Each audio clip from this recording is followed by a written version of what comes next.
Hi friends, ನಮಸ್ತೆ ಎಲ್ರಿಗೂ. ಎಲ್ಲರೂ ಚೆನ್ನಾಗಿದ್ದೀರಾ ಅಂದ್ಕೊಂಡಿನಿ. ನಾನು ಚೆನ್ನಾಗಿದ್ದೀನಿ. ಇವತ್ತು ಸೋರೆಕಾಯಿ ಪಲ್ಯ ಮಾಡೋದು ತೋರಿಸ್ತಾ ಇದ್ದೀನಿ ನೋಡಿ. ಇಲ್ಲಿ ನೀರು ಕುದಿಯೋಕೆ ಇಟ್ಕೊಂಡಿದ್ದೀನಿ, ಯಾಕೆಂದರೆ ಬೇಗ ಆಗಲಿ ಅಂತ ನೀರು ಕುದಿಯೋಕೆ ಇಟ್ಕೊಂಡಿದ್ದೀನಿ. ಆಮೇಲೆ ಇದು ಸೋರೆಕಾಯಿ ತೊಳೆದು ಹೆಚ್ಚಿಟ್ಕೊಂಡಿನಿ. ಇನ್ನೊಂದು 300 ಗ್ರಾಮ್ ಇದೆ ಸೋರೆಕಾಯಿ. ಇವಾಗ ಹಾಕ್ತೀನಿ ನೋಡಿ, ನೀರು ಕುದೀತಾ ಇದೆ. ಬೇಗ ಬೇಯಲಿ ಅಂತ ಹೆಚ್ಕೊಳ್ಳೋದ್ರೆ ನೀರು ಕಾಸಕ್ಕಿಟ್ಟೆ. ಸ್ವಲ್ಪ ಕೆಲಸ ಇರ್ತಾವಲ್ಲ ಬೆಳಗ್ಗೆ ಬೇಗ ಆಗಲಿ ಅಂತ ಹೆಚ್ಕೊಳ್ಳೋದ್ರೆ ನೀಟಾಯಿತು. ಇವಾಗ ಒಂದು ಸ್ವಲ್ಪ ಉಪ್ಪು ಹಾಕಿರ್ತೀನಿ ರೀ, ಕಾಯಿಗೆ ಉಪ್ಪು ಹತ್ಬೇಕಲ್ಲ.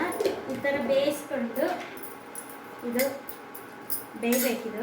ಇವಾಗ ಹಾಕ್ತೀವಿ ನೀರಲ್ಲಿ, ಸ್ವಲ್ಪ ಚೆನ್ನಾಗಿ ಆಮೇಲೆ ಬೇಗ ಬೇಯ್ತಿದೆ. 5 ನಿಮಿಷಕ್ಕೆ ಬೇಯುತ್ತೆ.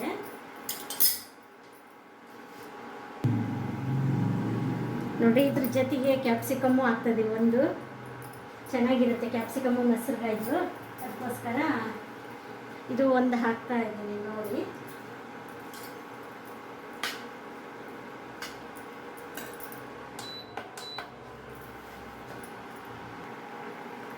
ನೋಡಿ ಇವಾಗ ಇದು ಬೆಂದಿದೆ. ಇವಾಗ ಇದು ಬಸೆ ಹಾಕ್ತೀವಿ ಇದಕ್ಕೊಳಗೆ.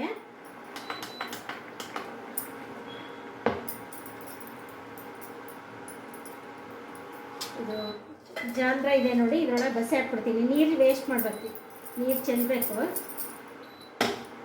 ಇದು ವೇಟ್ ಲಾಸಿಗೆ ಸೋರೆಕಾಯಿ ಚೆನ್ನಾಗಿ ನೀರು ಕುಡಿಬೋದು. ಬೇಕು ಅಂದರೆ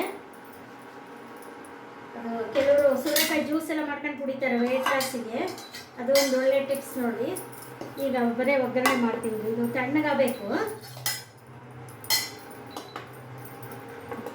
ಅಷ್ಟರೊಳಗೆ ಇದು ಒಗ್ಗರಣೆ ಮಾಡ್ಕೋಬೇಕ್ರಿ. ನೋಡಿ ಒಗ್ಗರಣೆ ಹಾಕ್ತೀನಿ. ಈಗ ಒಂಚೂರು ಎಣ್ಣೆ, ಮೆಣಸಿಕಾಯಿ ಅಷ್ಟೇ ಬಾಡ್ಸೋಕ್ಕೆ. ಮೆಣಸಿಕಾಯಿ ಕರಿಬೇವು ಅಷ್ಟು ಬಾಡಿಸಿದ್ರೆ ಸಾಕು.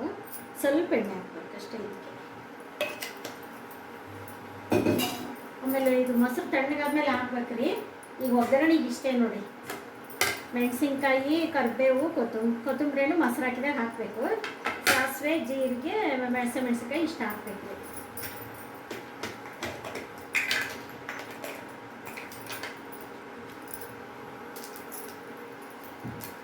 ನೋಡಿ ಎಣ್ಣೆ ಕಾದಿದೆ, ಸಾಸಿವೆ ಹಾಕ್ತಾಯಿದ್ದೀನಿ, ಜೀರಿಗೆ ಹಾಕ್ತಾಯಿದ್ದೀನಿ.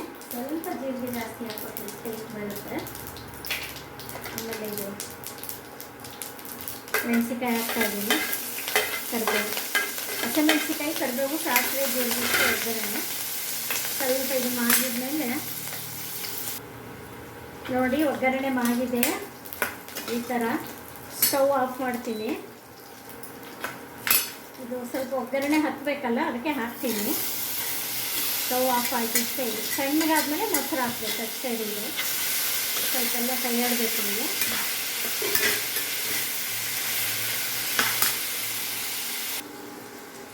ನೋಡಿ ಇವಾಗ ಇದು ತಣ್ಣಗಾಗಿದೆ. ಕೊತ್ತಂಬರಿ ಹಾಕ್ತೀನಿ. ಇದು ಸೋರೆಕಾಯಿ ಒಗ್ಗರಣೆ ಹಾಕಿದ್ಮೇಲೂ ತಣ್ಣಗಾಗ್ಬೇಕ್ರಿ. ಇದು ತಣ್ಣಗಾದ್ಮೇಲೆ ಇದು ಮೊಸರು ಹಾಕ್ತಾಯಿದ್ದೀನಿ. ನೀವು ಮೊಸರು ಎಷ್ಟಾದ್ರೂ ಹಾಕ್ಕೋಬೋದು. ಸ್ವಲ್ಪ ಪಲ್ಯಕ್ಕೆ ಅಂದರೆ ಸ್ವಲ್ಪ ಮೊಸರು ಕಡಿಮೆ ಹಾಕಿದರೆ ಚೆನ್ನಾಗಿ. ಸಾಂಬಾರಿಗೆ ಅಂದರೆ ಅದು ರುಬ್ಬೇಕೆಲ್ಲ ಮಾಡ್ತೀವಿ ಎಲ್ಲ.